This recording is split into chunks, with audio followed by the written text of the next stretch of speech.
Hello guys, तो consolidation part 2 video के अंदर अपन बात करते हैं। तो पार्ट 1 में मैंने आपको बताया कि जो एक्सरे के अंदर अपन जो लीजन्स है दो तरह से डिस्क्राइब करते हैं, डेंसिटी इंक्रीज और डेंसिटी डिक्रीज। डेंसिटी इंक्रीज में मैंने 4 चीज़ें बताई थी: consolidation, collapse, nodular lesion and interstitial lesions. ठीक है, तो उसके अंदर पहली बात की थी अपन ने कंसोलिडेशन की। कंसोलिडेशन मैंने बताया क्या होता है।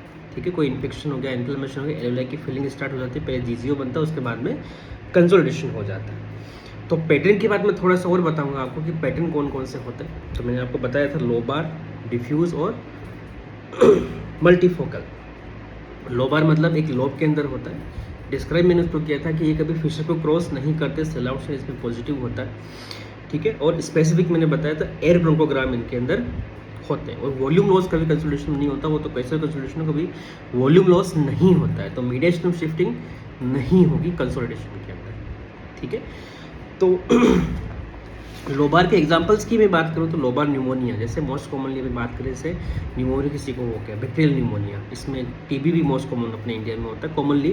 तो ओवरऑल मोस्ट कॉमन की बात करूँ तो भी ट्यूबरकुलोसिस से आंसर जाता है। फिर बैक्टीरियल हो गया, वायरल हो गया, ये लोबार हो सकते हैं, लेकिन वायरल यूजुअली डिफ्यूज भी होते हैं। ठीक है, तो ओवरऑल में दोनों में डिवाइड करके बताऊं तो bacterial more common lobar pneumonia cause होते हैं, जबकि वायरल वाले डिफ्यूज ज़्यादा होते हैं, जिसको अपन सेकंड बात करेंगे। तो डिफ्यूज की बात करें तो डिफ्यूज के अंदर मोस्ट कॉमन कॉज जो होता है डिफ्यूज न्यूमोनिया या डिफ्यूज कंसोलिडेशन की मैं बात कर रहा हूँ। डिफ्यूज कंसोलिडेशन का मोस्ट कॉमन कॉज होता है इडीमा।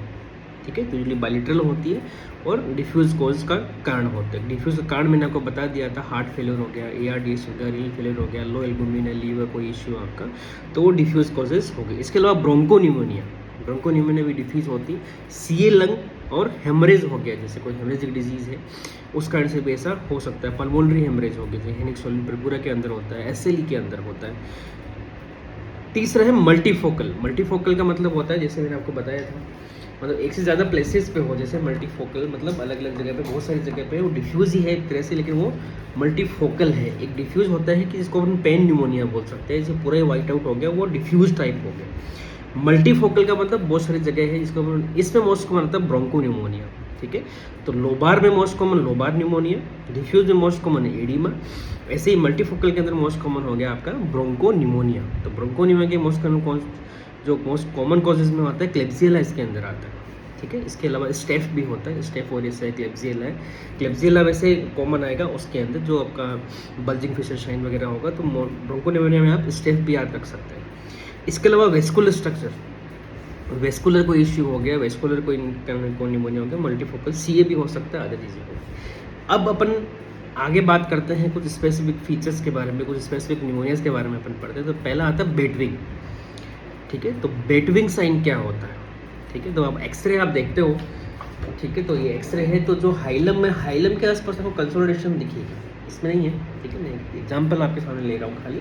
हाइलम में, हाइलम के आसपास आपको कंसोलिडेशन दिखेगा दोनों तरफ, और पेरीफेरी में आपको क्लियरिंग दिखेगी, पेरीफेरी नॉर्मल रंग रहेगा, और सेंटर के अंदर आपको क्या दिखेगा? कंसोलिडेशन दिखेगा, वाइटनेस दिखेगी, और पेरीफेरी में ब्लैक रहेगा।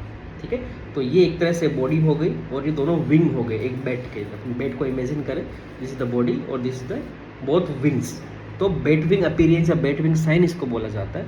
तो ये कारण होता है, मोस्ट कॉमन होता है पल्मोनरी एडिमा। अगेन, तो पल्मोनरी एडिमा है जो हार्ट के कारण हो चाहे हार्ट के कारण नहीं हो, मेनली सेंटर से स्टार्ट होती है, फिर पेरीफेरी की तरफ मूव करती है। तो जब सेंटर की तरफ रहेगी तो उसमें बेटविंग अपीयरेंस आते हैं। फिर आता है ब्रोंकोन्यूमोनिया, वायरल न्यूमोनियाज। तो ब्रोंकोन्यूमोनिया जो मैंने बताया स्टेफ एक कॉमन कॉज होता है, तो उसके अंदर भी ऐसा मिलता है। वायरल न्यूमोनियाज के अंदर भी आपका बेटविंग अपीयरेंस मिलेगा। और एक होता है PCP, न्यूमोसिस्टिस कार्डी न्यूमोनिया, उसके अंदर भी मेनली आपको बेटविंग अपीयरेंस मिलता है। अब आता है रिवर्स बेटविंग। रिवर्स बेटविंग में क्या होगा? पेरीफेरी के अंदर कंसोलिडेशन रहेगा, ये रहेगा, वाइटनिंग रहेगी, सेंटर आपका क्लियर रहेगा, मतलब सेंटर में कुछ नहीं है, वेसल्स आपके क्लियरली आपको दिखेंगे, पेरीफेरी में आपको यहाँ पे कंसोलिडेशन दिखेगा, तो उसको अपन रिवर्स बेटविंग अपीयरेंस भी बोलते हैं। तो इसके अंदर एग्जांपल जाता है आपका ब्रोंकोलियर कार्सिनोमा। तो कार्सिनोमा मेनली पेरीफेरल पे होता है, तो वो पेरीफेरी कारण आपको पेंसफेरी पिक्चर देता है। या ऐसा बोल सकते हैं कि यदि सेंटर में भी है तो ब्रोंकियल ऑब्स्ट्रक्शन हो गया, तो जो पोस्ट ब्रोंकियल ऑब्स्ट्रक्शन कंसोलिडेशन होगा वो पेरीफेरी में होता है, तो इसलिए पेरीफेरल मेनली इन्वॉल्व करता है। इसके अलावा आ गया सार्कोइड, सार्कोइडोसिस भी पेरीफेरल न्यूमोनिया की पिक्चर देता है, रिवर्स बेटविंग की पिक्चर देता है।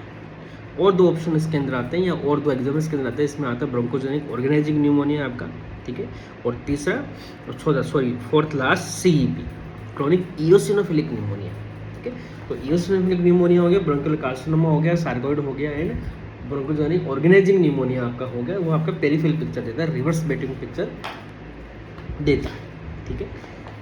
चलिए अब मैं लोब के अकॉर्डिंग डिवाइड करके आपको बता रहा हूँ कि कैसे कैसे अपन लोब के अंदर देख सकते हैं कि एक अनुमान लगा सकते हैं कि एक्सरे से किस लोब के अंदर आपका न्यूमोनिया है, ठीक है। चलिए तो ये राइट लंग हो गया, लेफ्ट लंग हो गया, राइट यहाँ पे मार्क है, अब यहाँ पे गैस्ट्रिक बबल है, तो ये लेफ्ट वाला पार्ट थोड़ा मैं और पास कर देता हूँ अगेंस्ट द वॉल, आप देखिए, यस। तो ये राइट है, तो यहाँ पे कुछ हॉरिजॉन्टल फिशर होती है, जो 5th स्पेस होता है वहाँ पे लगभग हॉरिजॉन्टल फिशर रहती है। तो ये यहाँ वाला पार्ट यदि आपको वाइट आउट दिख रहा है तो आप सोचोगे ये अपर लोब वाला पार्ट है, ठीक है। ये वाला मिड लोब वाला पार्ट होता है, लेकिन ये ध्यान रखना है कि अपर लोब वाला जो लोबार न्यूमोनिया होता है कभी फिशर को क्रॉस नहीं करता, मतलब ये फिशर है तो इसके नीचे कभी नहीं आएगा। ऐसे ही मिड लोब की बात करें तो मिड लोब न्यूमोनिया फिशर के नीचे होगा लेकिन डायफ्राम को कभी टच नहीं करेगा, तो यहाँ से लेकर यहाँ तक हो सकता है लेकिन डायफ्राम को टच नहीं करेगा। डायफ्राम सिलाउट आपकी नॉर्मल रहेगी, तब आप सोचो कि ये जो न्यूमोनिया है वो मिड लोब के अंदर है। अब लोअर लोब आपका यहाँ होगा कुछ, ठीक है, तो यहाँ पे डायफ्राम सिल आउट आपको नहीं मिलेगा, यहाँ पे सिल आउट साइन पॉजिटिव हो जाएगा इसे बोल देंगे, या कहेंगे डायफ्राम की जो सिल आउट है, डायफ्राम का जो कंटूर है वो लॉस हो जाएगा, तो लॉस ऑफ डायफ्राम सिल आउट कंटूर, इसका मतलब हो गया कि अब न्यूमोनिया लोअर लोब में। ऐसे ही लेफ्ट की बात करें तो लेफ्ट अपर लोब थोड़ा सा बड़ा होगा, यहाँ पे थोड़ा बड़ा तक यहाँ तक रहता है, यहाँ पे हॉरिजॉन्टल फिशर थोड़ी नीचे यहाँ पे होती है, हॉरिजॉन्टल फिशर हो गई। फिर lingular part again this one, again वही सेम थिंग, डायफ्राम को टच नहीं करेगा। यदि डायफ्राम को कोई टच कर रहा है कोई रीजन, इसका मतलब वो लोअर लोब में मानी जाती है, ठीक है। तो ये लोबुलर डिवीजन हो गया।